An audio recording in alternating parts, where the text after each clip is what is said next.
कुछ साल पहले एक नौजवान अपने होने वाले सास ससुर से पहली बार मिलने बंगलुरु पहुंचा। आप कल्पना कर सकते हैं कि लड़कों के लिए और ससुराल पक्ष के लिए कितना बड़ा परीक्षण था। साधारणतया लड़की वाले काफ़ी ज़्यादा तैयारी और खातिरदारी में जुट जाते हैं, लेकिन ये कहानी बिल्कुल ही अलग है। ये कहानी एकदम ही अलग है। सास एक जानी मानी लेखिका और समाज सेवी और देश के अमीरों में उनकी गिनती है। वे चाहती तो बड़े से बड़े 5 स्टार में होटल में अपने दामाद को दावत पर बुलवा सकती थी, मगर वो लेकर के गई अक्षय पात्र नामक एक संस्था के रसोई में। वहाँ रोज लाखों बच्चों को मिड डे का मील मिलता है, भोजन। शायद उन्होंने खाया होगा गर्मा गर्म सांभर चावल या कर्नाटक का ऐसा खाना जो बहुत प्रसिद्ध है, बीसी बेले बाट। ये खाना बहुत ही पौष्टिक है और स्वाद भी है इसमें। तो साथियों, अक्षय पात्र के खाने में सेवा का भाव का रस मिश्रित था। इस भोजन को करवाने के बाद सास और दामाद जब बाहर आए तो वो सास और दामाद कौन थे? सास थी सुधा मूर्ति और दामाद ऋषि सुनक, जो हाल ही में यूके ब्रिटेन के प्रधानमंत्री बने हैं। ये किस्सा खुद सुधा जी ने अपने कोलकाता प्रवास पर उनके सम्मान में आयोजित गोष्ठी में सुनाया था। आज हर तरफ ऋषि सुनक और उनकी पत्नी अक्षता इसी के चर्चे हो रहे हैं। खास करके उनकी धन संपत्ति पर लोग टिप्पणी कर रहे हैं।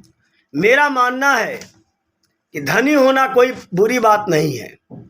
देखना यह है कि धन आपने किस तरह से कमाया है, छल कपट से कमाया है या मेहनत से कमाया है। भारत में सभी जानते हैं कि इन्फोसिस एक ऐसी कंपनी है जिसके संस्थापक नारायण मूर्ति पैसों के पीछे में पागल बिल्कुल भी नहीं है।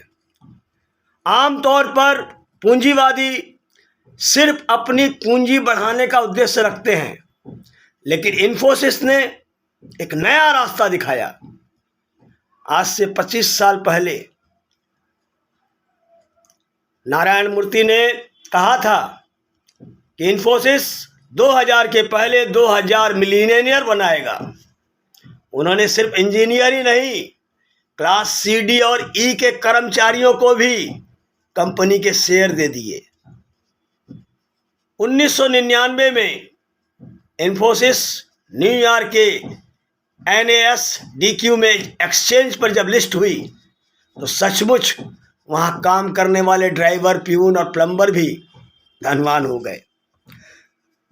असल में जवानी में नारायण मूर्ति कम्युनिस्ट सोच की तरफ आकर्षित हो गए थे, लेकिन 1974 में एक ऐसी घटना हुई जिससे वे हिल गए।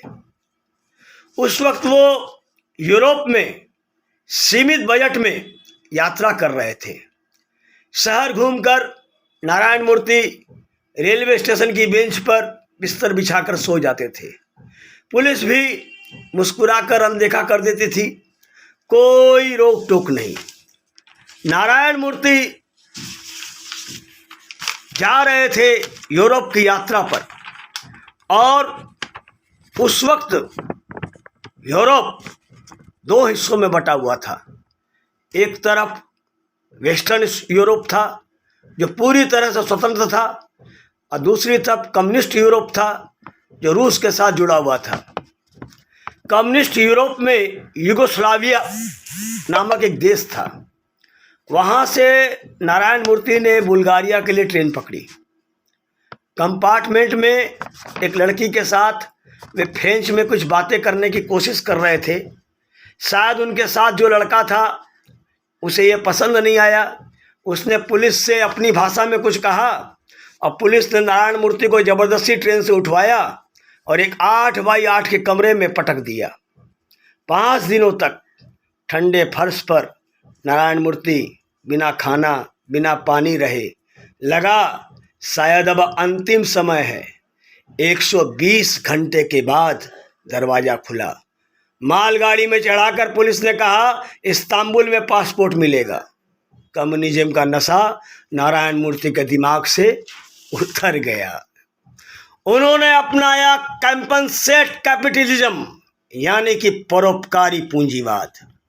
एक उद्यमी बनकर लाखों लोगों को नौकरियां दे दी, अपनी कंपनी में हिस्सा दे दिया, सर उठाकर जीने का मौका दे दिया और देश का गौरव भी बढ़ाया।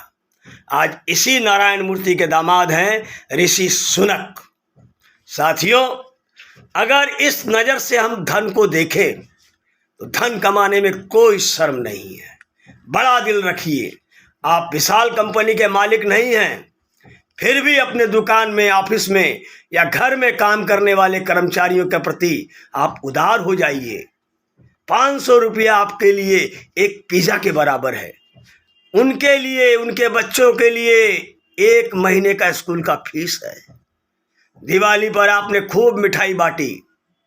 आइए हमारे कल के जन आहार में बांधाघाट वार्ड नंबर 11 में हम लोग प्रति सप्ताह, प्रति रविवार को बच्चों के बीच, असहाय लोगों के बीच साथियों की मदद से जन आहार बांटते हैं। नमस्कार।